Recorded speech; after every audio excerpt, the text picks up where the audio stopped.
నమస్తే welcome to వి3 news లక్ష్యం సమాజహితం నేను సంధ్య బులెటిన్లో ముందుగా హెడ్లైన్స్ చూద్దాం వ్యవస్థల వికేంద్రీకరణ సాహసోపేతమైన నిర్ణయం రాజధాని అంశంపై స్పందించిన వైఎస్ఆర్సీపీ నేత దాడి వీరభద్రారావు అనంతపురం జిల్లాలో పర్యటించిన మాజీ సీఎం చంద్రబాబు నాయుడు రాష్ట్రంలో రాక్షస పాలన కొనసాగుతుందంటూ వైసీపీ ప్రభుత్వంపై విమర్శ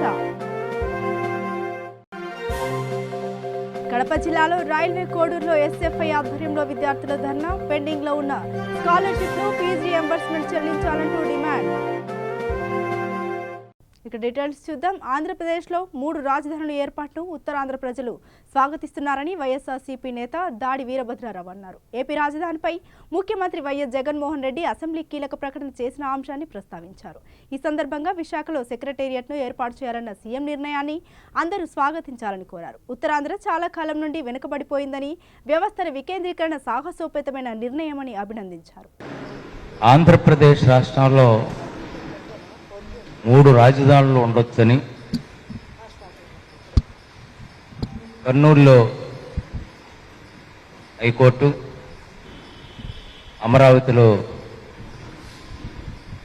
చట్టసభలు, విశాఖపట్నంలో సెక్రటేరియట్, ఈ విధంగా 3 ప్రాంతాల్లో కూడా 3 రాజధానులని ఉండొచ్చు.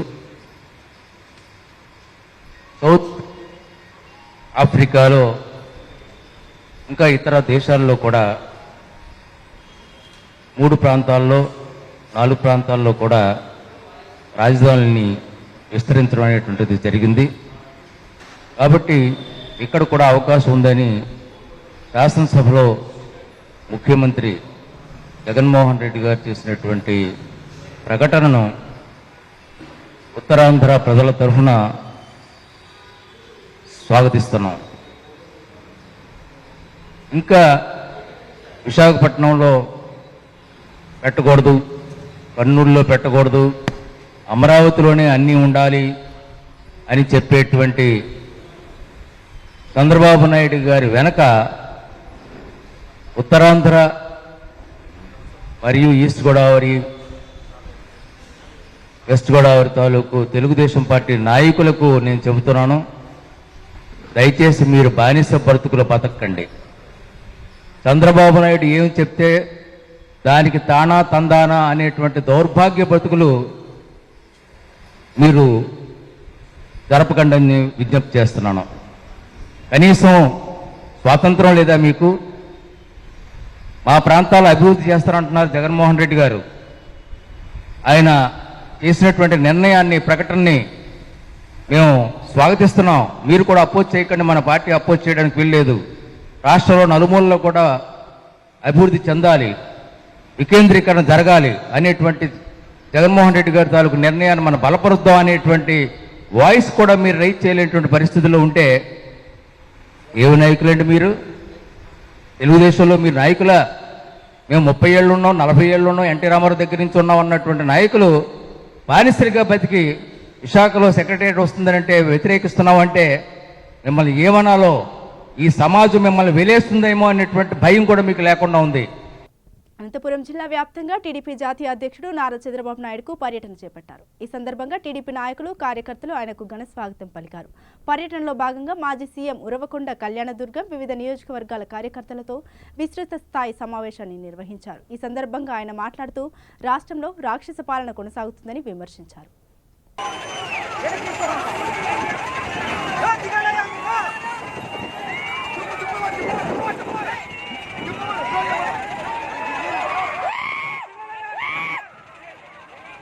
నియోజకవర్గంలో మీరు చూస్తే దారికి అడ్డంగా రాడు నాటేశారు.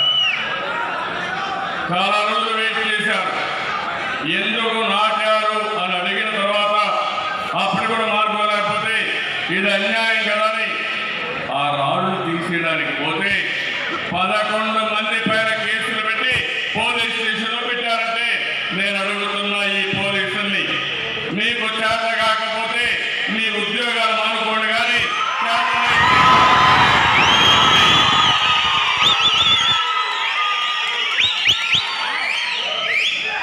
రాళ్ళు అడ్డం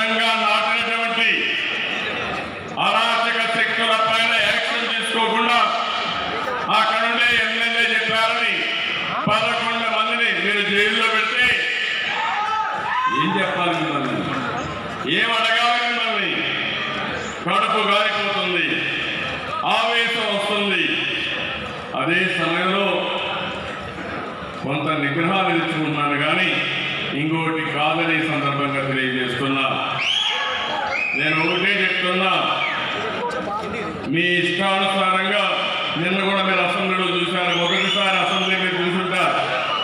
కడప జిల్లా రైల్వే కోడూరులో ఎస్ఎఫ్ఐ ఆధ్వర్యంలో విద్యార్థులు ధర్నా నిర్వహించారు. విద్యారంగ సమస్యలు పరిష్కరించాలని ప్రభుత్వాన్ని డిమాండ్ చేశారు. పెండింగ్ లో ఉన్న స్కాలర్షిప్లు, ఫీజు రియంబర్స్మెంట్ ను చెల్లించాలని వారు ప్రభుత్వాన్ని కోరారు. ఈ సందర్భంగా పలు డిమాండ్లతో కూడిన వినతి పత్రాన్ని తహసీల్దార్ కు అందజేశారు.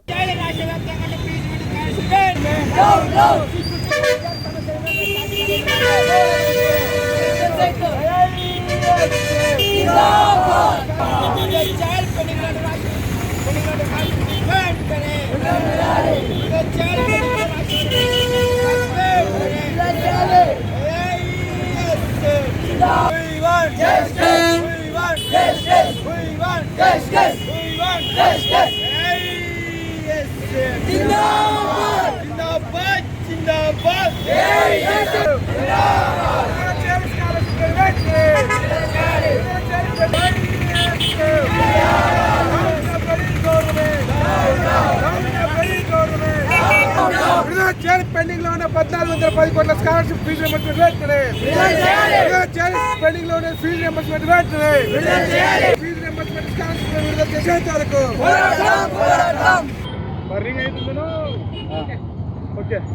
ఈరోజు రాష్ట్ర వ్యాప్తంగా అఖిల భారత విద్యార్థి సమైక్య ఏఐఎస్ఎఫ్ ఆధ్వర్యంలో పెండింగ్లో ఉన్నటువంటి 3 సంవత్సరాల నుంచి పెండింగ్లో ఉన్నటువంటి ఫీజు రియంబర్స్మెంట్ స్కాలర్షిప్లు విడుదల చేయాలని చెప్పేసి రాష్ట్ర వ్యాప్తంగా ఏఐఎస్ఎఫ్ ఆధ్వర్యంలో అన్ని కలెక్టరేట్ కార్యాలయాల ముందు ఆందోళనకు పిలుపునిచ్చడం జరిగింది. అందులో భాగంగానే కర్నూలు కలెక్టర్ కార్యాలయం ముందు ఈరోజు ఈ నిరసన కార్యక్రమం చేపడతా ఉన్నాం. రాష్ట్ర వ్యాప్తంగా గత ప్రభుత్వ నిర్లక్ష్యం వలన పసుపు కుంకుమ, అదేవిధంగా నిరుద్యోగ వృత్తి, అమరావతి అనేటువంటి ఈ మూడింటికి విద్యార్థులకి కేటాయించినటువంటి నిధులను వారికి బదలాయించడం వలన వీరికి కేటాయించినటువంటి నిధులు మరి పూర్తిగా నిధులు లేకపోవడం వలన విద్యార్థులకి గత 3 సంవత్సరాల నుంచి ఇంతవరకు 1410 కోట్ల రూపాయలు ఫీజు రియంబర్స్మెంట్ స్కాలర్షిప్లు పెండింగ్లో ఉన్నాయి. ఇప్పుడు ప్రైవేట్ కాలేజీలు విద్యార్థుల మీద అనేక ఒత్తిడులకు గురి చేస్తూ ఉన్నాయి. మీరు పబ్లిక్ ఫీజు కట్టాలంటే మీ కాలేజ్ ఫీజు కట్టాలి, మీకు హాల్ టికెట్ ఇవ్వాలంటే ఇక్కడ మరి స్కాలర్షిప్ రావట్లేదు కాబట్టి కాలేజ్ ఫీజు కట్టాలని చెప్పేసి ప్రైవేట్ కళాశాల యాజమాన్యాలు విద్యార్థులపై ఒత్తిడులకు గురి చేస్తూ ఉన్నాయి. కాబట్టి మరి వీటిని దృష్టిలో పెట్టుకొని గత ప్రభుత్వం చేసినటువంటి 1410 కోట్ల బకాయిలను మరి ఇమ్మీడియట్గా మీరు విడుదల చేయాలని చెప్పేసి, లేకపోతే అఖిల భారత విద్యార్థి సమైక్య ఏఐఎస్ఎఫ్ ఆధ్వర్యంలో రాష్ట్ర వ్యాప్తంగా మరోసారి విద్యా సంస్థల బంద్కు పిలుపునిచ్చి మరి నిరసన కార్యక్రమాన్ని కొనసాగిస్తామని చెప్పేసి తెలియజేస్తూ ఈ శ్రీరాములు గౌడ్ ఏఐఎస్ఎఫ్ జిల్లా ప్రధాన కార్యదర్శి కర్నూలు. విశాఖలో జర్నలిస్టులు ఆందోళన చేపట్టారు. మీడియాకు ప్రభుత్వం అందించే అక్రిడేషన్ను కఠినతరం చేస్తూ తీసుకొచ్చిన జీవోను వెంటనే సవరించాలంటూ భారీగా ర్యాలీ చేపట్టారు. ఆర్టీసీ కాంప్లెక్స్ నుండి తరలివచ్చిన జర్నలిస్టులు డిపిఆర్ఓ కార్యాలయం వరకు తరలి వెళ్లారు. జర్నలిస్టులకు సమస్యగా మారిన జీవోను వెంటనే సవరించాలని పత్రికా ప్రతినిధులు డిమాండ్ చేశారు.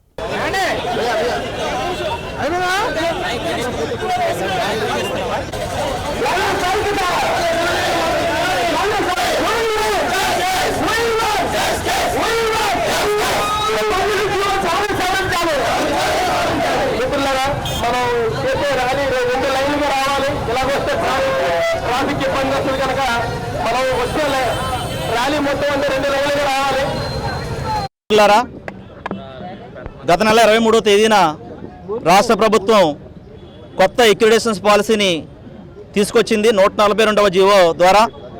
ఆ జీవో వల్ల రాష్ట్రంలో పనిచేస్తున్నటువంటి జర్నలిస్టులు, ప్రధానంగా స్థానిక పత్రికల్లో పనిచేస్తున్నటువంటి జర్నలిస్టులు అందరూ కూడా దాదాపుగా ఎక్రిడేషన్లు కోల్పోయే పరిస్థితి వచ్చింది. అందువల్ల దీన్ని తీవ్రంగా వ్యతిరేకిస్తున్నాం. లోకల్ న్యూస్ పేపర్స్ అసోసియేషన్ తరఫున రాష్ట్ర వ్యాప్తంగా అనేక జర్నలిస్టు సంఘాలు ఈ జీవోని సవరించాలని చెప్పి డిమాండ్ చేస్తున్నప్పటికీ కూడా ప్రభుత్వం నుంచి లేదా సమాచార శాఖ నుంచి ఎలాంటి స్పందన లేదు. ఇటీవల రాష్ట్ర ముఖ్యమంత్రి వర్యులు విశాఖపట్నం గత ఈ నెల 4వ తేదీన వచ్చినప్పుడు ఆయన దృష్టికి కూడా తీసుకెళ్లాం. 142 జీవో వల్ల జర్నలిస్టులు అందరూ కూడా చాలామంది ఎక్రిడేషన్స్ కోల్పోతున్నారు. అదేవిధంగా ఆ ఎక్రిడేషన్స్ ద్వారా పొందుతున్నటువంటి ప్రభుత్వ సంక్షేమ పథకాలను కూడా కోల్పోతున్నారు. మీడియా కూడా దూరం అవుతున్నారు. అనేక పత్రికలు మూతపడుతున్నాయని చెప్పేసి ఆయన దృష్టికి తీసుకెళ్ళాం. ఆయన కూడా సానుకూలంగా స్పందించారు. ముఖ్యమంత్రి వర్యులు ఎలాంటి నిర్ణయం తీసుకోక ముందే రాష్ట్ర సమాచార శాఖ ఈ జీవోని అమల్లోకి తీసుకొస్తూ ఈ నెల 20 తారీఖులోగా ఎక్రిడేషన్స్ కోసం అమలు చేసుకోవాలి, ఎక్రిడేషన్ కోసం దరఖాస్తు చేసుకోవాలి, లేకపోతే ఎక్రిడేషన్స్ లేవు అని చెప్పేసి హుకుం జారీ చేసి బలవంతంగా మన మీద రుద్దే ప్రయత్నం చేస్తుంది జీవోని. ఇప్పటికైనా సమాచార శాఖ పునరాలోచించాలని చెప్పి డిమాండ్ చేస్తున్నాం. ఈ జీవోలో మనకు అందరికీ అర్థమైంది ఏంటంటే జిఎస్టీ అనేది నిబంధన తీసుకొచ్చారు. అది జిఎస్టీ చట్టానికి వ్యతిరేకమైనటువంటి స్థానిక పత్రికలకి లేదా మీడియాకి జిఎస్టీ నిబంధన అనేది వర్తించదు 20 లక్షలు దాటితే తప్ప. అది బలవంతంగా మనం మీద రుద్దే ప్రయత్నం చేస్తున్నారు. నాన్ ఎంపాల్మెంట్ దినపత్రికలు ఏవైతున్నాయో వాళ్ళకి ఎక్రిడేషన్స్ లేవంటున్నారు. రాజేంద్రనగర్ మైలార్దేవపల్లిలో దారుణం చోటు చేసుకుంది. సాహెల్ అనే యువకుడిపై తన పోరుకింటి వాసి ఆజార్ కత్తితో దాడి చేశాడు. దీంతో సాహెల్ తీవ్ర గాయాల పాలయ్యాడు. అప్రమత్తమైన స్థానికులు ఆసుపత్రికి తరలిస్తుండగా మార్గ మధ్యలో సాహెల్ మృతి చెందాడు. ఘటనా స్థలానికి చేరుకున్న పోలీసులు కేసు నమోదు చేసుకుని దర్యాప్తు చేస్తున్నారు. పోస్టుమార్టం నిమిత్తం మృతదేహాన్ని ఉస్మానియా ఆసుపత్రికి తరలించారు.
यहाँ उसके हाथ तक्की इकड़ उंदा ना सारू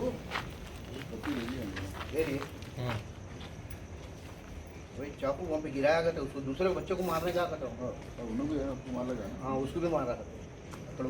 పంజగుట్ట పోలీస్ స్టేషన్ పరిధిలోని లిస్బన్ పబ్లో టాస్క్ ఫోర్స్ అధికారులు దాడులు నిర్వహించారు. ఈ దాడుల్లో పోలీసులు 21 మంది యువతులను 9 మంది యువకులను అదుపులోకి తీసుకున్నారు. అదేవిధంగా 1.3 లక్షల నగదును పంజగుట్ట పోలీసులు స్వాధీనం చేసుకున్నారు.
సిద్దిపేట జిల్లా హుస్నాబాద్ మున్సిపల్ కార్యాలయం ఎదుట శివసేన పార్టీ ఆధ్వర్యంలో దీక్ష చేపట్టారు.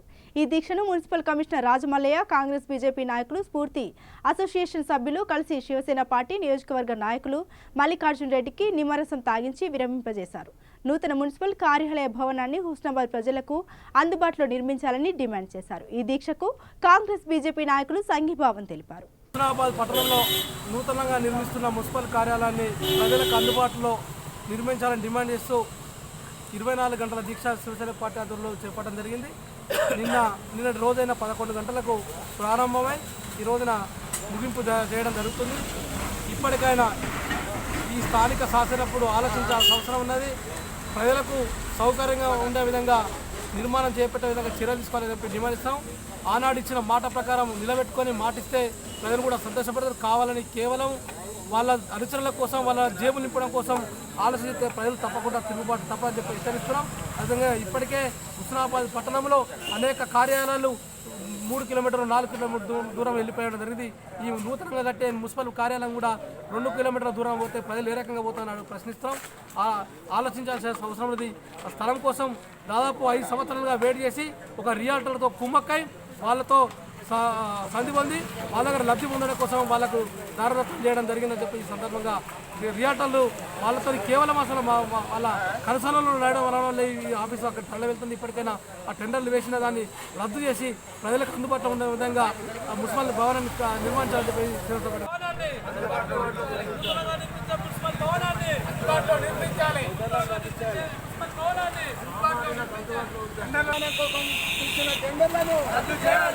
మున్సిపల్ కావద్దు, తొలగించవద్దు, మున్సిపల్ కార్యాలయాన్ని తరలించవద్దు.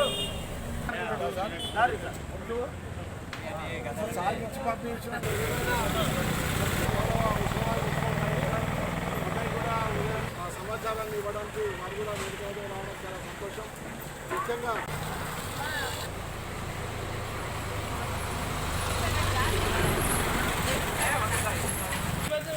రద్దు చేయాలి, రద్దు చేయాలి, రద్దు చేయాలి, అందుబాటులో ఉంచాలి.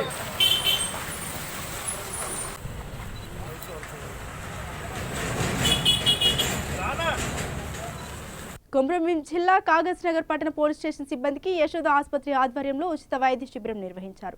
ఈ కార్యక్రమానికి ముఖ్య అతిథులుగా జిల్లా ఎస్పీ మల్లారెడ్డి హాజరై కార్యక్రమాన్ని ప్రారంభించారు. గత 5 రోజుల క్రింద కౌటల పోలీస్ స్టేషన్లో గుండె నొప్పితో కానిస్టేబుల్ మృతి చెందారు. ఈ ఘటన దృష్ట్యా జిల్లా ఎస్పీ మల్లారెడ్డి సిర్పూర్ నియోజకవర్గంలోని 9 పోలీస్ స్టేషన్లలో విధులు నిర్వహిస్తున్న పోలీసులకు, వారి కుటుంబ సభ్యులకు యశోద ఆసుపత్రి వారిచే ఉచిత వైద్య శిబిరాన్ని నిర్వహించారు.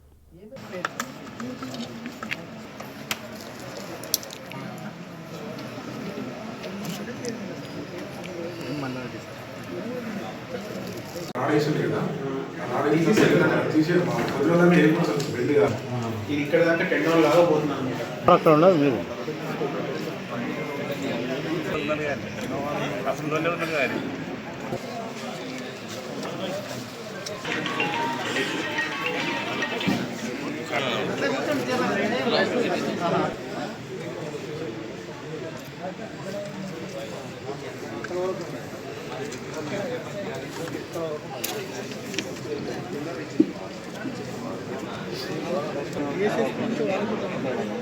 నిర్మల్ జిల్లా భైంసా పట్టణంలోని బీజేపీ కార్యాలయంలో మున్సిపాలిటీ ఎన్నికల నేపథ్యంలో కార్యకర్తల సమావేశం నిర్వహించారు. ఈ సమావేశంలో ఎంపీ సోయం బాపురావు, బీజేపీ నిర్మల్ జిల్లా అధ్యక్షురాలు రమాదేవి పాల్గొన్నారు.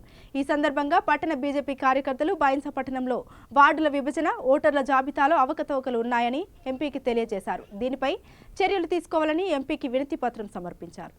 కేంద్రం నుంచి మరి రాష్ట్రంలో డబ్బులు లేవు కాబట్టి కేంద్రం నుంచి డబ్బులు రావాలంటే ప్రజలందరూ కూడా ఒక్కసారి ఆలోచించి కేంద్రంలో ఎన్ని డబ్బులు కావాలన్నా ఉన్నాయి కాబట్టి అవన్నీ తెచ్చుకోవాలంటే మనకు మున్సిపల్ కౌన్సిలర్స్ మున్సిపల్ ఉంటే కేంద్రం నుంచి వచ్చినాయి, రాష్ట్రం నుంచి ఎక్కడ కూడా రాలేదు. ఇప్పుడు ఆదిలాబాద్ మున్సిపాలిటీలో అయితే 100 కోట్లు వస్తే ఆ నిధుల్ని కూడా మేమే శాంక్షన్ చేసినామని టీఆర్ఎస్ పార్టీ నాయకులు చెప్తున్నారు. ఆదిలాబాద్ జిల్లా తలమడుగు మండలంలోని దేవ్పూర్ గ్రామంలో ఎమ్మెల్యే రాథోడ్ బాపురావు లబ్ధిదారులకు పెట్టుబడి సహాయం కింద 84,000 రూపాయల చెక్కులను పంపిణీ చేశారు. ఈ సందర్భంగా ఎమ్మెల్యే మాట్లాడుతూ రాష్ట్ర ప్రభుత్వం చేపట్టిన అన్ని పథకాలను నియోజకవర్గ ప్రజలకు అందించేలా కృషి చేస్తానని తెలిపారు. నా పేరు లక్ష్మి, మోతే లక్ష్మి. మా భర్త పేరు నారాయణ. మాకు నిరుడు భూమి ఇచ్చిండ్రు, నిరుడు పంట తీసినాం. 20 కుంటలు వెళ్ళింది. ఈ ఏడేమో 24 కుంటల పత్తి వెళ్ళింది.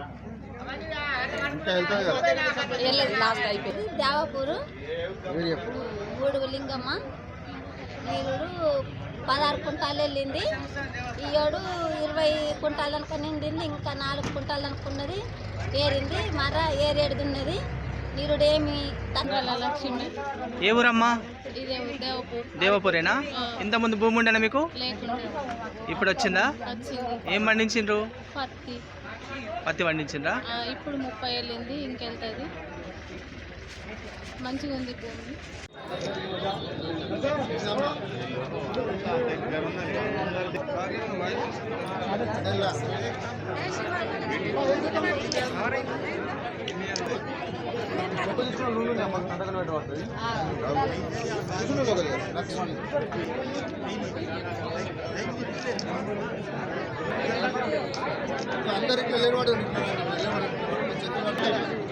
విశాఖలో 2 వ్యక్తులు ఆధ్యాత్మిక సైకిల్ యాత్రను చేపట్టారు. తిరుమలలో స్వామివారి దర్శనం కోసం ఓ తండ్రి కొడుకులు సైకిల్పై పయనమయ్యారు. శివప్రసాద్ అనే వ్యక్తి తన తనయుడితో కలిసి ప్రతి ఏటా సైకిల్ యాత్రతో తిరుమలకు చేరుకోవడం ఆనవాయితీగా వస్తుంది. అలాగే ఈ సంవత్సరం కూడా సైకిల్పై తిరుమలకు పయనమయ్యారు.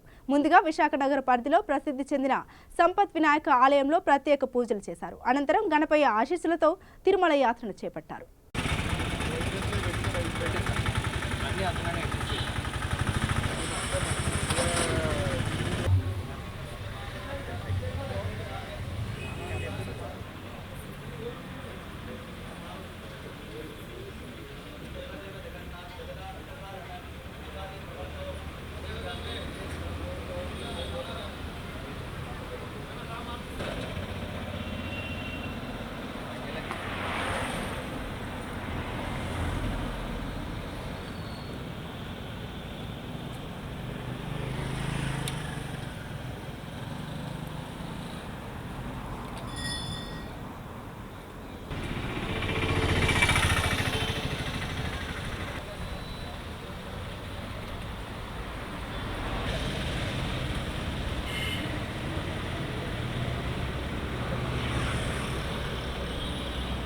शेखर में तकलीफ आया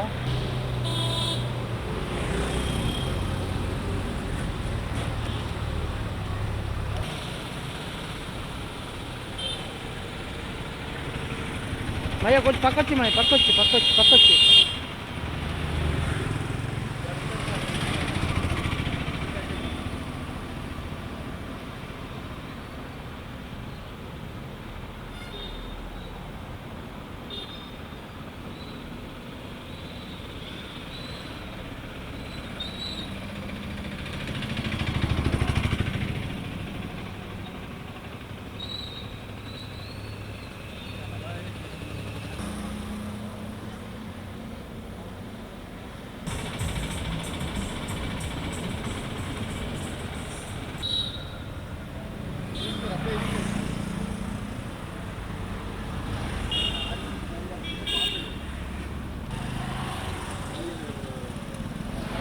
నల్గొండ జిల్లా చండూరు మండల పరిధిలోని గట్టుపల్ గ్రామంలో విషాదం నెలకొంది. ప్రేమ వ్యవహారం నేపథ్యంలో ఓ యువతి ఆత్మహత్యకు పాల్పడింది. గట్టుపల్ గ్రామానికి చెందిన మాధగాని యమున నారాయణపురం ప్రభుత్వ జూనియర్ కాలేజీలో ఇంటర్ ఫస్ట్ ఇయర్ చదువుతుంది. ఇంట్లో ఎవరూ లేని సమయంలో యమున ఉరివేసుకొని ఆత్మహత్యకు పాల్పడింది. ఈ ఘటనపై కేసు నమోదు చేసిన పోలీసులు మృతదేహాన్ని పోస్టు మార్టం నిమిత్తం నల్గొండ ప్రభుత్వ ఆసుపత్రికి తరలించారు. విచారణ చేపట్టిన చెండూరు సీఐ యమున డైరీని స్వాధీనం చేసుకున్నారు. డైరీ ఆధారంగా ఆత్మహత్యకు ప్రేమ వ్యవహారమే కారణమని భావిస్తున్నారు పోలీసులు. పొదిగాల మధ్యనే కాలేజీ పోయిందమ్మా. నేను వనికి చచ్చినమ్మా. నేను వచ్చే వరకు ఇవన్నీ చదువుకుందమ్మా. నేను ఏమని లేదమ్మా. నేను 8 కాడికి వచ్చినమ్మా. ఓయమ్మా నేను బసలు ఇచ్చినమ్మా. ఓయమ్మా నేను తానం చేసి వచ్చే వరకు చాయ్ పోసిన. ఓయమ్మా నీ కథ ఒకటి చాలని బిస్కెట్. వార్తలు ముగించే ముందు మరోసారి హెడ్లైన్స్ చూద్దాం. వ్యవస్థల వికేంద్రీకరణ సాహసోపేతమైన నిర్ణయం. రాజధాని అంశంపై స్పందించిన వైఎస్ఆర్సీపీ నేత దాడి వీరభద్రారావు. అనంతపురం జిల్లాలో పర్యటించిన మాజీ సీఎం చంద్రబాబు నాయుడు రాష్ట్రంలో రాక్షస పాలన కొనసాగుతుందంటూ వైసీపీ ప్రభుత్వంపై విమర్శ. కడప జిల్లాలో రైల్వే కోడూరులో ఎస్ఎఫ్ఐ ఆధ్వర్యంలో విద్యార్థుల ధర్నా. పెండింగ్ లో ఉన్న స్కాలర్షిప్లు ఫీజు రియంబర్స్మెంట్ చెల్లించాలంటూ డిమాండ్. ఇవి బులెటిన్ అప్డేట్స్. మరిన్ని అప్డేట్స్ కోసం చూస్తూనే ఉండండి V3 న్యూస్. లక్ష్యం సమాజ హితం.